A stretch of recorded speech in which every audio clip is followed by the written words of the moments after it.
When Mara found the phone, it was buzzing inside the couch like it was nervous. She only noticed because she was vacuuming. The sound wasn't loud, just a soft, trapped vibration, like something trying not to be discovered. She moved a cushion. There it was. Black case. Cracked corner. No wallpaper, no lock screen photo. Just a single notification lighting the screen again and again. Did you tell her yet? Her stomach didn't drop. It hollowed.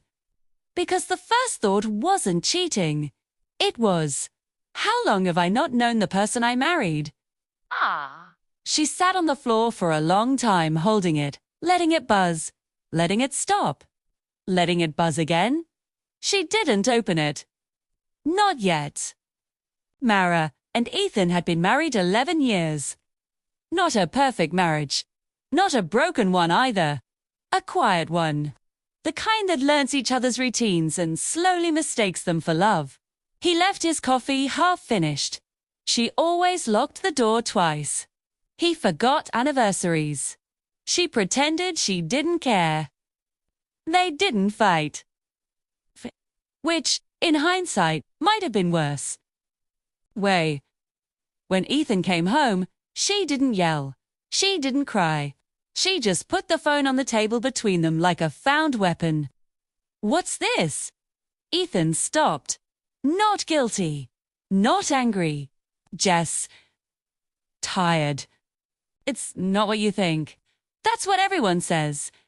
He stared at the phone like it had finally grown teeth. Where did you find it? Nick couch where you sit every night.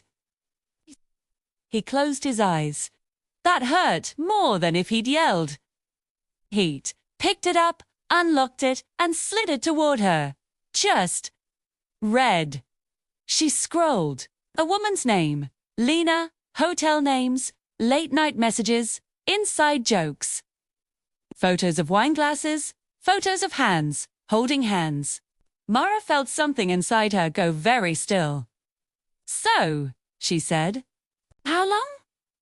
Ethan's voice was quiet. 6 months. 6 months. A season. A whole other life. She stood. Pack a bag. Wait, he said. You didn't finish. She laughed. It came out broken. There is no finish. But she kept scrolling. And then she saw the hospital photos. 4 poles. White sheets. A woman with no hair. A weak smile. Mara frowned. What is this? Ethan swallowed. My sister. She blinked. You don't have a sister? I do, he said. We weren't close. Haven't been for years. Then why didn't you tell me? Because she didn't want you to know. She didn't want anyone to know. Mara looked again. The woman looked young, tired, brave in the way sick people sometimes pretend to be. Then why the hotels? Mara asked. Ethan sat. Like the air had finally left him. She didn't want to die in a hospital. So sometimes I'd sneak her out. We'd pretend we were just 2 people traveling. Mara's anger hesitated. Just a little. Then why the texts? She said. Did you tell her yet? Ethan looked at the floor. I was going to. Every day. That should have been the end of it. But something still felt wrong. Too rehearsed, too clean. Why does she call you love? Mara asks quietly. Ethan froze.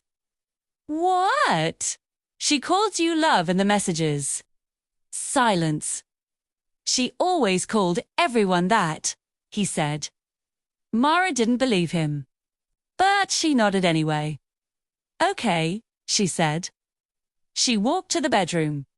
Mara, he said. Where are you going? She grabbed her coat. To tell him. Ethan frowned. Tell who? She turned, eyes steady, ruined, and calm all at once. My husband. Then she left. She didn't go far. Just to a small cafe 2 streets away. She sat in the corner. And she waited. 10 minutes later, Ethan walked in. The other Ethan. Older. Grayer. Thinner. He saw her and stopped. You weren't supposed to find out like that, he said. Mara laughed quietly. I always do. This Ethan wasn't her husband.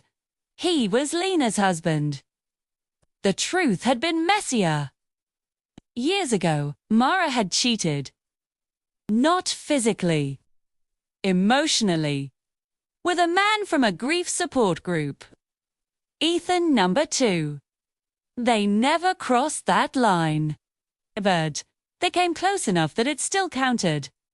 They stayed in each other's lives. Quietly, carefully. And when his wife got sick, Mara helped. She found doctors. She found clinics. She found experimental treatments. She found hotels. And her husband, Ethan number 1.